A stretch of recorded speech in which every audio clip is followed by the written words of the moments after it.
उदालगुरि विधानसभा समष्टियाव बिथां रिहन दैमारिया जिहेतु कन्टेस्टिं कैंडिडेट आङो बेखौसो साननो आङो बेखौसो खावलायो जे बिथाङा 2001 सनाव एबसुआनो बिथांखौ एमएलए बानायदोंमोन 20टा बोसोर बिथाङा एमएलए खेबनै 10टा बोसोर बिथाङा मन्त्रि दा बेखायनो बिथाङा आं जेराव गेलेयो एबसुनि इमिडिएट आउटगोइं आफादगिरि हिसाबै बर' जातिखौ रिप्रेजेन्ट खालामनानै थैस' थांस' हाबा मावनानै इलेक्शनाव फैदों फैनायनि उद्देश्यआनो जातिनि थाखाय जनगोष्ठीनि थाखाय एकर्ड इमप्लिमेन्टेशननि थाखाय शान्तिनि थाखाय विभिन्न जोंनि जिखिनि दाबि दावा इस्युस दङ बेखौ केरि फरवार्ड खालामनायनि थाखाय बेखायनो जेराव आं इलेक्शन गेलेयो बे जायगायाव रिहन दैमारि बिथाङा इलेक्शनखौ गेलेनाङामोन बे बयनिबो खुगा खुगा बेखायनो गेलेनाङामोन जे मोनसे सन्मान मोनसे मर्यादा मोनसे आदरथ' थानांगौमोन 25 बोसोर आंबो सेक्रिफाइस खालामदों आरो बिथाङा प्राय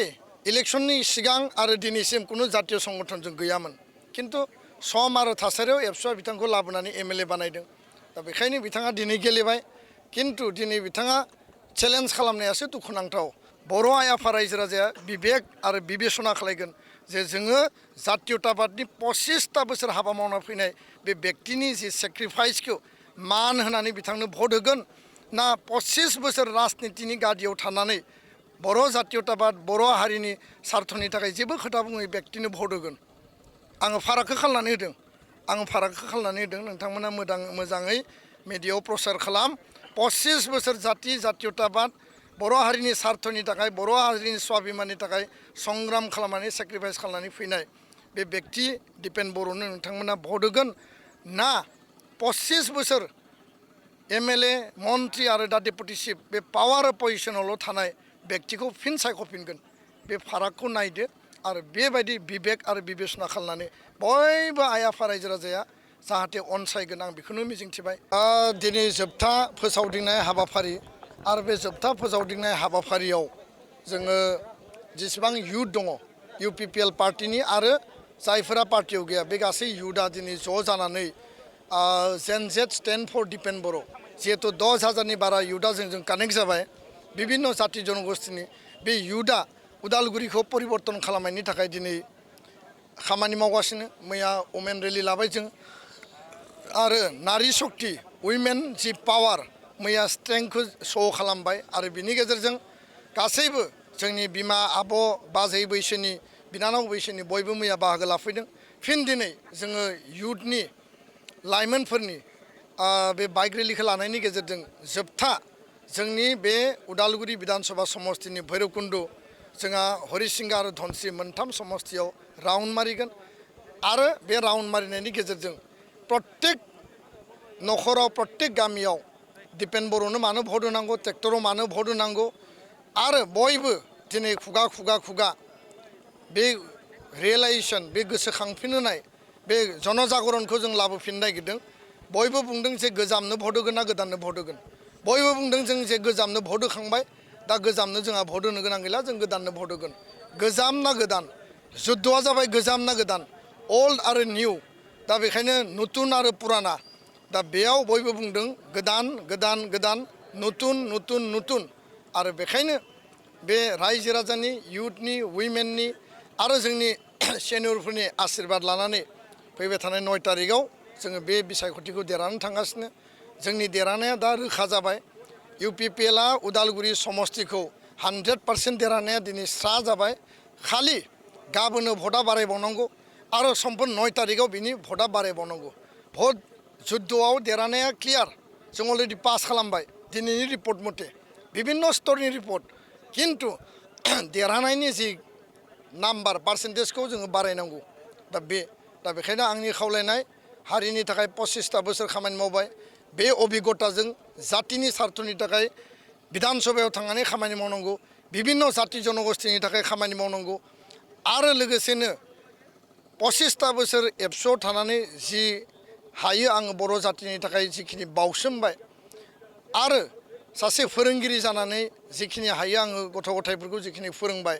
बिनि मोनसे सन्मान बिनि मोनसे मर्यादा बिनि मोनसे आदरखौ बर' आइ आफा रायजो राजायाबो आंनि फारसे बयबो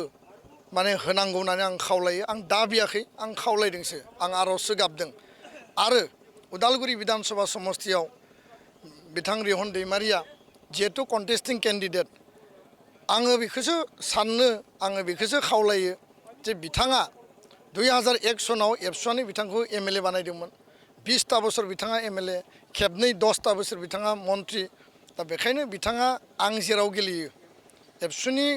इमिडियेट आउटगोयिं आफादगिरि हिसाबै बर' जातिखौ रिप्रेजेन्ट खालामनानै थैस' थांस' हाबा मावनानै इलेक्सनाव फैदों फैनायनि उद्देশ্যआनो जातिनि थाखाय जनगोष्ठीनि थाखाय एकर्ड इमप्लिमेन्टेसननि थाखाय शान्तिनि थाखाय बिभिन्न जोंनि जिखिनि दाबि दावा इस्युस दङ बेखौ केरि फरवार्ड खालामनायनि थाखाय बेखायनो जेराव आं इलेक्सन गेलेयो बे जायगायाव रिहन दैमारि बिथाङा इलेक्सनखौ गेलेनाङामोन बे बयनिबो खुगा खुगा बेखायनो गेलेनाङामोन जे मोनसे सन्मान मोनसे मर्यादा मोनसे आदरथ' थानांगौमोन 25 बोसोर आंबो सेक्रिफाइस खालामदों आरो बिथाङा प्राय इलेक्सननि सिगां आरो दिनैसिम कुनु जातीय संगठनजों गैयामोन किन्तु सम आरो थासारियाव एबसुआ बिथांखौ लाबोनानै एमएलए बानायदों दा बेखायनो बिथाङा दिनै गेलेबाय किन्तु दिनै बिथाङा चेलेन्ज खालामनायासो दुखुनांथाव मोनसे क्लेन्डेस्टाइन अफार मोनसे अपेन अफार थानांगौमोन जे एबसुनि आउटगोयिं प्रेसिडेन्टआ जेराव इलेक्सन गेलेगोन जों रावबो पार्टिया टिकेट होनाय नङा कन्टेस्ट खालामनाय नङा होननानै कारण बिएलटिनो 2005 सनाव खेबसे सुबिदा होबाय 2020 सनाव एनडिबि बिथांमोननो सुबिदा होबाय 2026 सननि विधानसभा बिसायख'थियाव 15टा माने समष्टिनि गेजेराव इउपिपिएलआव आङो जइन जादों किन्तु एबसुनि आउटगोयिं आफादगिरि हिसाबै आङो मोनसेल' समष्टिखौ बिदोंमोन मोनसे समष्टियाव इउपिपिएलआ टिकेट होबाय आंनो बिपिएफआ गावसोरो बेयाव गेलेयाबाबो जायोमोन बेखौ गेलेयाबा बिपिएफ दोलोआ जे थैगोन बिपिएफ दोलोआ जे नोरजिया जागोन बिपिएफ दोलोआ जे गैया जालांगोन बे खोथा नङामोन कारण बिथांमोना भैरबकुन्डु बिथांमोना धनस्रि आरो हरिसिंगायाव देरहानानै दंखायो किन्तु विधानसभाखौ बिथांमोना मोनसे अफार होनांगौमोन बे न्यूनतम एसेबाबो मिनिमाम बिथांमोननियाव जि रेसपन्स आरो रेसपेक्ट बेबो गैया जातिनि सार्थआव खामानि मावनाय व्यक्तिनि फारसेबो एसेबो श्रद्धा आरो सन्मान गैयासो बिराद दुखुनांथाव जे खामानिखौ जोङो बिएलटिनि थाखाय नांनानै होबाय जे खामानिखौ जों एनडिबिनि थाखाय नांनानै होबाय दिनै पियर पावार पलिटिक्स रिहन दैमारि बिथाङा बे पलिटिक्स फर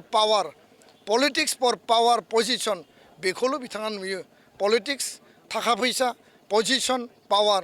आरो बे जोंनि थाखाय बिराद दुखुनांथाव आं बेखायनो खावलायबाय आं रायनो नागिराखै रायनाया आंनि आदर्श नङा उदालगुरि विधानसभा बासि राइज जि धोरोमाव थाया मानो जि जातियाव थाया मानो बयबो खेबसे नोंथांमोननि फंबाय नोंथांमोननि फिसा नोंथांमोननि गथ'खौ खेबसे भट हो जायफोरा दा इलेक्सन गेलेदों एमएलए हिसाबै बिथाङा अलरेडि डेपुटि चिफ जानानै दंखायो बिथांनि थाखाय दुगुनाय भट होनो गोनां गैया आं बयखौबो खावलायबाय जे अन्तत एबसुनि जातीयताबाद जातिनि सार्थनि थाखाय खामानि मावनायनि मर्यादाखौ खेबसे होनां गोनां दङ आरो जुदि न्यूनतमबो जातीयताबादि सिन्ताजों 25 बोसोर हारिनि थाखाय जि सेक्रिफाइस खालामबाय आं बे खोथाखौ लानानै जुदि जोंनि समष्टिनि उदालगुरि विधानसभा समष्टिनि रायजो राजाफोरा एसेबो जुदि आंनि फारसे अननाय अनसायनाय बा आंनि फारसे एसेबो जुदि